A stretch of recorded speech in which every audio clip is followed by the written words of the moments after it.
Welcome to BBC London. I'm Assad Ahmed. On the programme tonight, a new year, but with the same strikes as last year. Junior doctors walk out until next week over pay. Things aren't going to change unless we take a stand. Doctors are thin on the ground, and all we're asking is for a doctor on £15 an hour to be paid £20 an hour. It's not asking the earth. That's the junior doctors, but also walking out over pay are workers on the London Underground. There's also this tonight. A second boy is arrested on suspicion of murdering Harry Pitman on New Year's Eve on Primrose Hill. The London vet saying they won't put healthy XL bully dogs to sleep, even though the breed has been restricted and banned. And can the emergence of a new darts superstar help rejuvenate the sport in the city where it was born?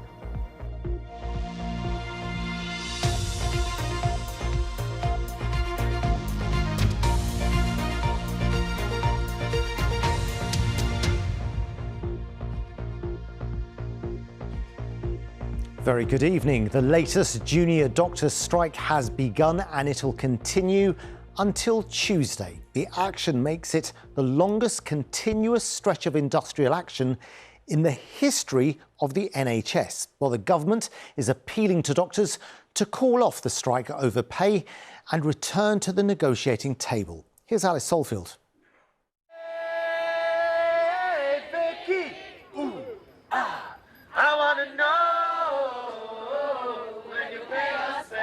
A message to the government on Westminster Bridge this morning, outside St Thomas's Hospital, one of the biggest picket lines in London, as junior doctors walked out for 6 days in the latest strike over pay. Things aren't going to change unless we take a stand. Doctors are thin on the ground, and there's 10,000 vacancies with 40% of doctors planning to leave as things stand now. And all we're asking is for pay to go back to how it was in 2008. For a doctor on £15 an hour to be paid £20 an hour. It's not asking the earth. Everyone that I've spoken to here says that this is all about safeguarding the future of the NHS. They say they don't want to be here, but that they are determined to win this fight. They want to be inside treating their patients instead. Abroad, there are so many better pay options, and it's quite sad that even now, we're in our third year of medical school, we're talking about going somewhere else. And I don't think we should be having those conversations. We want to stay here, we want to work for the NHS. I think longer term, as the cost of living is increasing, as inflation is particularly in London, rent prices are going kind of through the roof, the salary just isn't feasible to kind of live here. And so if we can't really afford to live here, how are we going to work here? With junior doctors making up half of the doctor workforce, it's feared routine services will be brought to a virtual standstill. The timing of this industrial action couldn't be worse, in the sense that it is the busiest week that the NHS faces in the whole of the calendar, with the impact of the post-Christmas and New Year pressures, flu, COVID, which also affects staff as well as patients. And of course, a 6-day strike, the duration of which is unprecedented, will mean widespread cancellations of planned activity, appointments, operations. But Sarah Bohr, whose 94-year-old father waited in A&E for 15 hours to see a doctor over Christmas, says she understands why they're striking and supports it. He actually had 2 trips to A&E. One of them was during the doctor's strike and one of them wasn't. And to be honest, they were both as bad as each other, because the feeling of it was like you imagine a war zone being, because there were just people everywhere, every spare space. There was a trolley or a person on a chair or a person on a bed. People are still being advised to use A&E in life-threatening situations, and if you've got an appointment but haven't been contacted to say it's been postponed, then you should still attend. The Health Secretary, Victoria Atkins, has urged junior doctors to call off the action and come back to the negotiating table. But more than a year on from the first strike and more than 330,000 appointments in London cancelled, it's clear the doctors here aren't going to back down quietly. Alice Solfield, BBC London. Well, staying with strikes now, as another walkout is to start on the London Underground this weekend. Transport for London believes it'll be bad, advising people to only travel if their journey is essential. Our transport correspondent is Tom Edwards. And How bad will this disruption be, do you think? Well, this is a series of rolling strikes by different sections of the RMT, so the disruption is going to be considerable. If we just have a look at what Transport for London are saying about the advice, this is what they say. The red circles here with crosses, they show there'll be little or no service on the tube, as you can see there, on Monday, Tuesday, Wednesday and Thursday, and also Sunday it will finish early, the tube. Also, if next column along, on the Elizabeth line and the DLR and the Overground, the yellow exclamation marks show there will be some disruption and some station closures again on Monday, Tuesday, Wednesday and Thursday. Although the green ticks there show that buses and trams will have a good service, although they might be more crowded. It's certainly as bad as I can remember, considerable disruption which could, if it goes ahead, last a whole week. Yeah, Tom, it doesn't look good at all. Like you said, if it goes ahead, because we know from past experience sometimes it's called off at the last minute. What are the chances of that happening this time? Well, particularly about pay, they can get called off at the last minute, and this is about pay. The unions have been offered a 5% pay increase. That's been accepted by ASLEF, the train drivers union. The RMT union have rejected it at the moment. Now, TfL say they've given it, this is their full and final offer, so it boils down to whether the fact this is going to change. Sometimes they can find a little bit more money, or they can see if some of these other issues that are problematic for the union, like pay band freezes, unions aren't happy about that. They can perhaps some movement there. There is a little bit of good news here. There is a little bit of positivity, and that is talks are ongoing at the moment. They're not at ACAS, the conciliation service. It's going on at Transport for London. So watch this space, basically. Yeah. Otherwise, expect disruption from Sunday. That's right. Tom, thanks very much. Well, this is BBC London, a look at what's still to come on the programme this evening. Honoured for services to young people, the former homeless gambler and drug addict who helps young Londoners achieve through the power of art.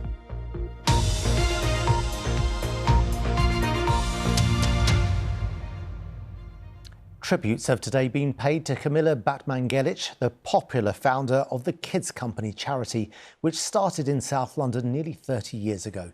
She died on New Year's Day at the age of 61. Her mission to help was with her right to the end, spending Christmas wrapping presents for vulnerable children. Jessica Ewer has been speaking to people who knew her.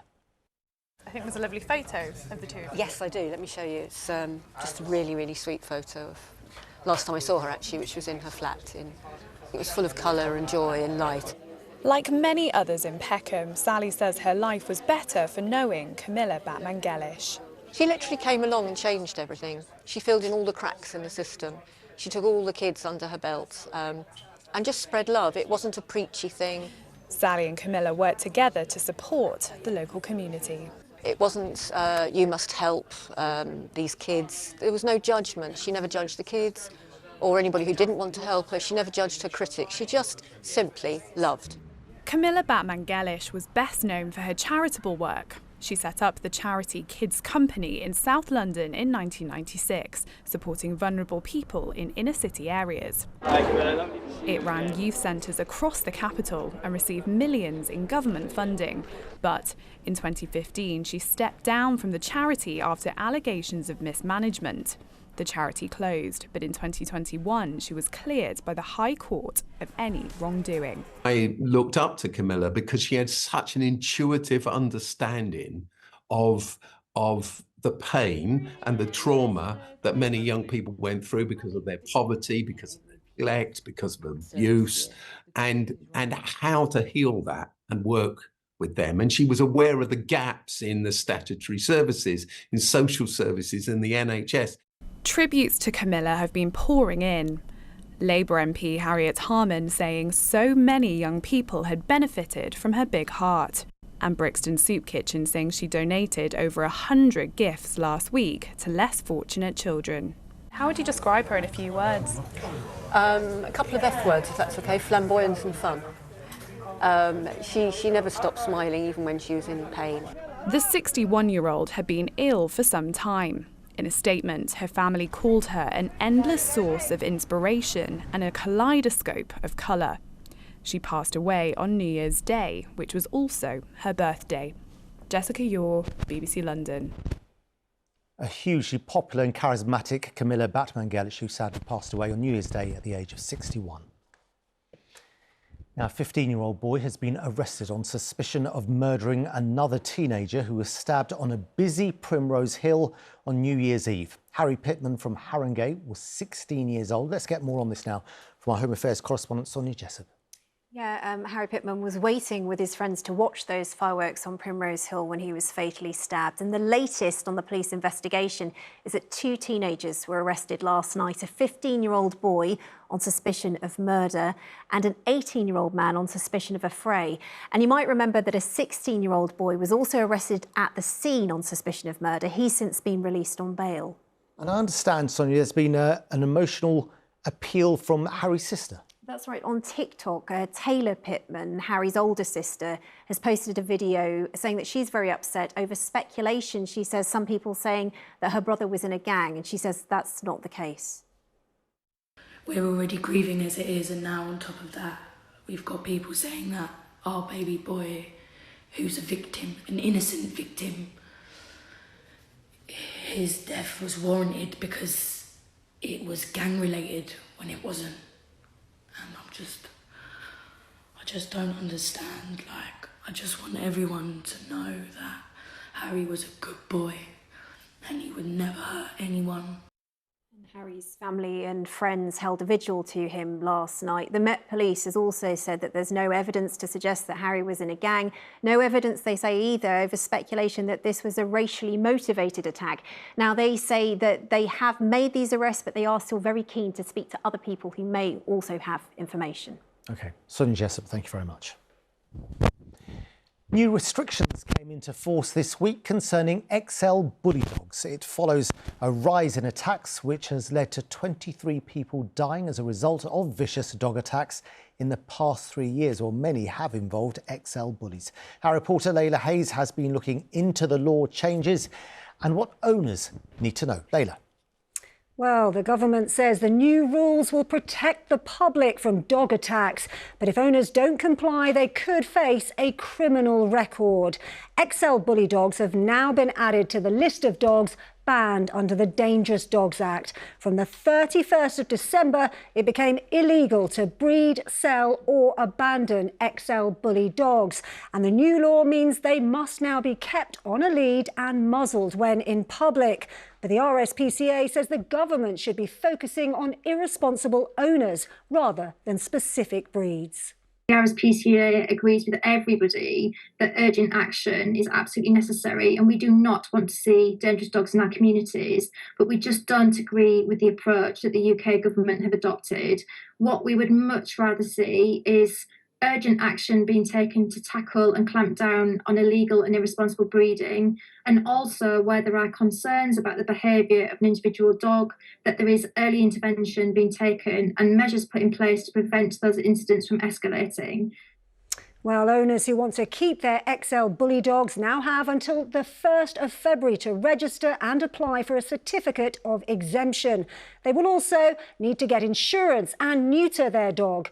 Owning an unregistered dog after this date will be a criminal offence. Now, all of this will be costly, so the government is offering compensation for any dogs that need to be put down. But some vets say they don't feel comfortable with that. They're saying if you can't comply with the legislation, then they're offering, I think, owners money to have their help go towards the cost of euthanising pets. Personally, as a practice, we won't be doing that. I mean, unless the pet is suffering. Morally, I don't think I could sleep at night. It won't sit right with me to certainly euthanise a otherwise healthy pet of any kind, XL bullies, if they're not a risk to, if they're not a risk to public safety, absolutely not. On Sunday, the day before the breed was banned, an XL bully dog was found dead in an alleyway in South London, and there are fears that the ban could lead to more dogs being abandoned or put down.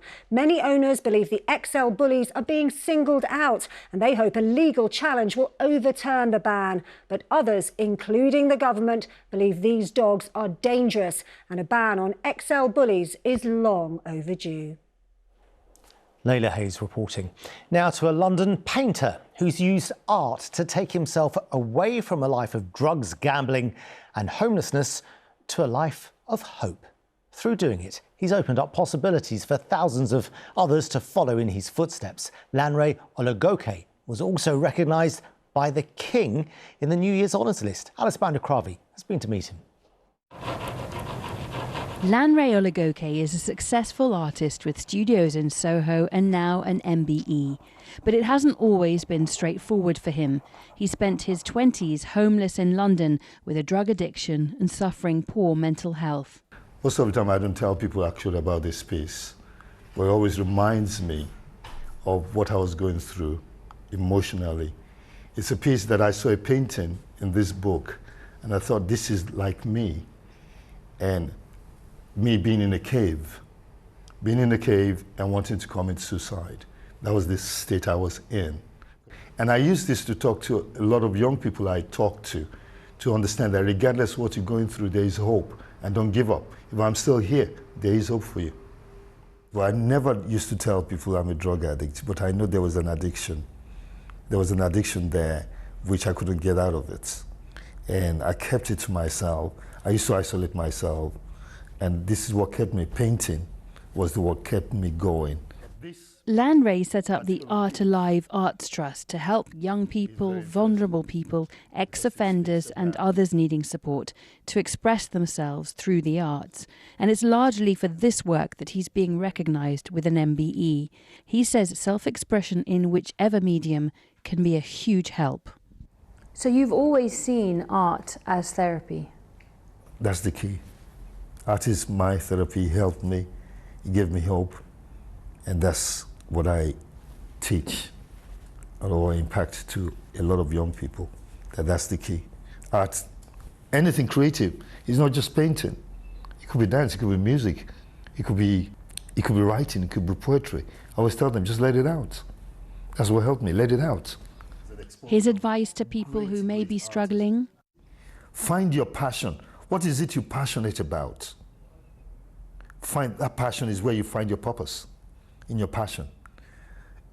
Painting saved me. I never knew I was going to be where I am now. I never knew, but you know what? I just paint. It makes me happy. I don't mind sleeping on the floor. As long as I can find the paint and the brush, I'm happy. Alice Bandakravi, BBC London.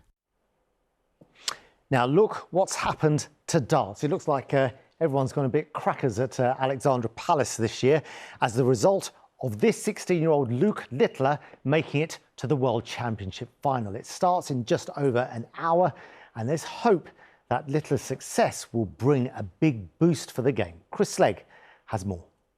On 32. Eric Bristow, the crafty Cockney, 5 times crowned the best on the planet. But London hasn't created a world champion for 20 years now. And only one player who currently lives in the capital qualified for this year's World Championship, Connor Scutt. The game in London, I don't think that the calibre of player coming out is as much as it used to be, because obviously darts was bigger in London. The best county team in England was London. People aren't really getting out there and going to do Q School, Challenge Tours, Pro Tours anymore.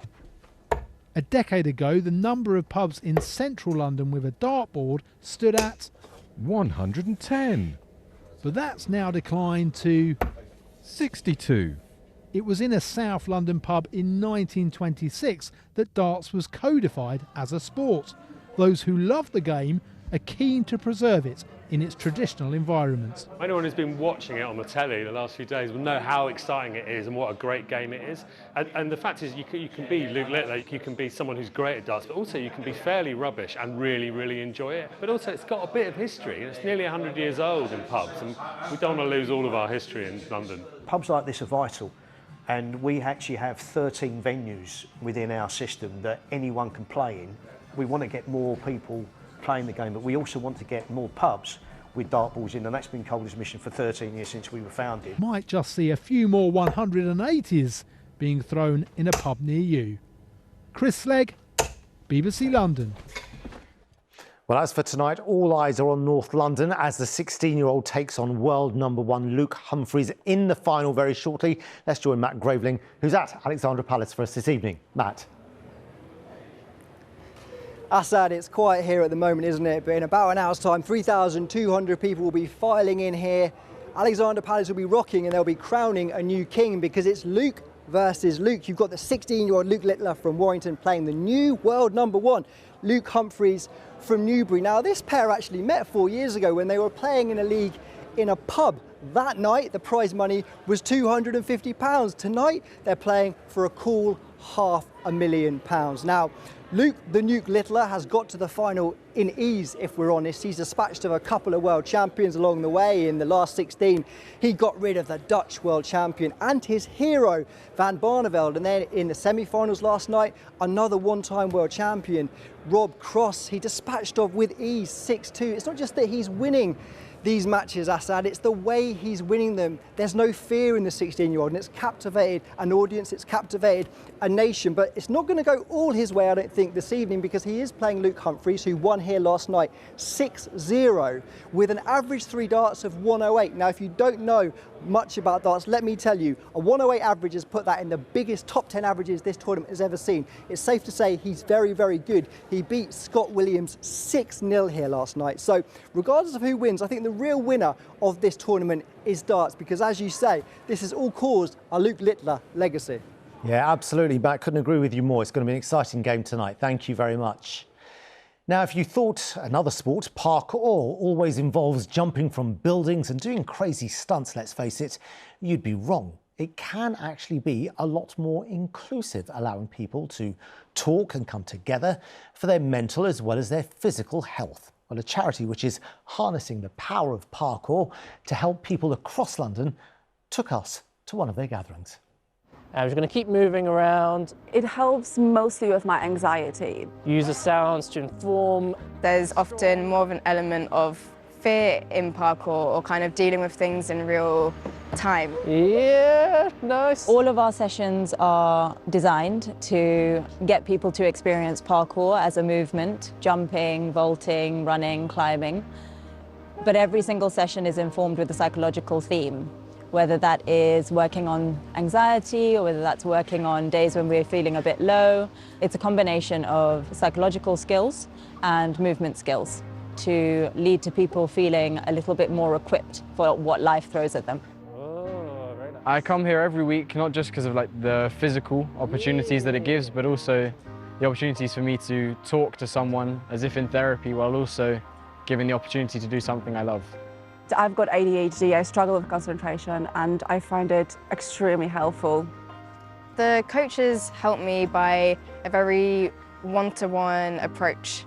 The idea is whatever you're doing, it's different to going to a therapy session. It is you showing up without kind of all the extra stuff, extra labels on it. we think that thought and we introduce another one.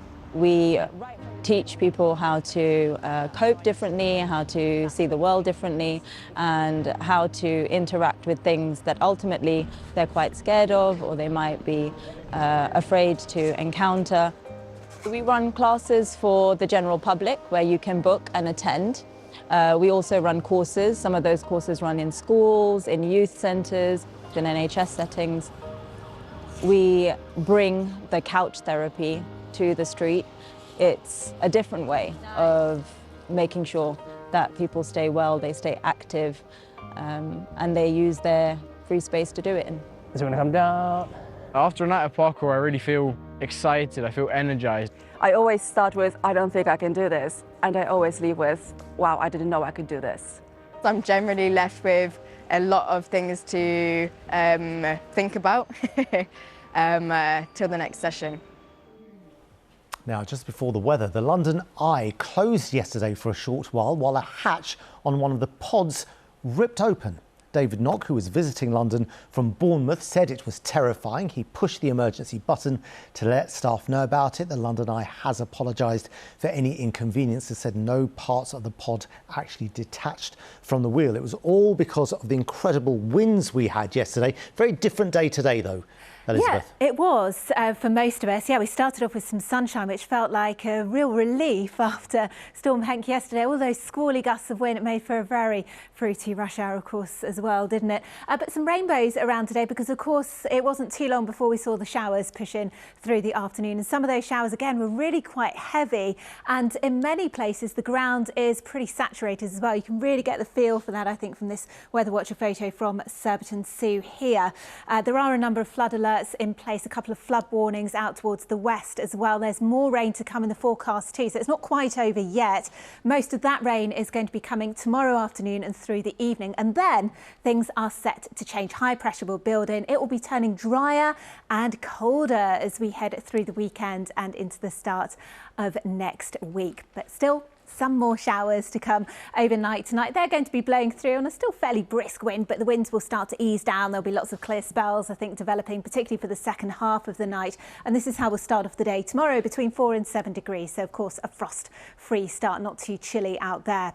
And we'll start off with some sunshine. Again, a very auspicious start to the day. It's not going to last, of course. Cloud will increase from the south as we head through the afternoon. And eventually, we're going to be seeing these outbreaks of really quite heavy rain push in from the south too. Temperatures between 7 and 10 degrees. Watch out because this rain is going to coincide unhelpfully again with the evening rush hour, and once more we could see good few millimetres of rain, 30 to 40 millimetres potentially from this. It will curl off towards East Anglia, potentially some very strong gusty winds as well. This is tomorrow evening, of course, so some heavy rain.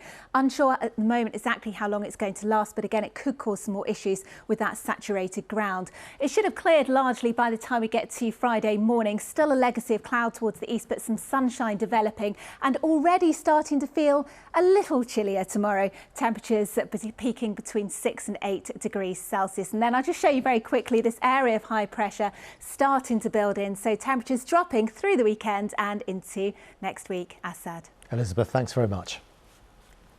Well, that's it for now. But if you want to know more about a priest being called to Andrew Lloyd Webber's home in Belgravia to help remove a spirit, take a look at our website. I'm back with our next news on BBC One at 10:30. Whatever you're doing this evening, have a very good evening. Bye-bye.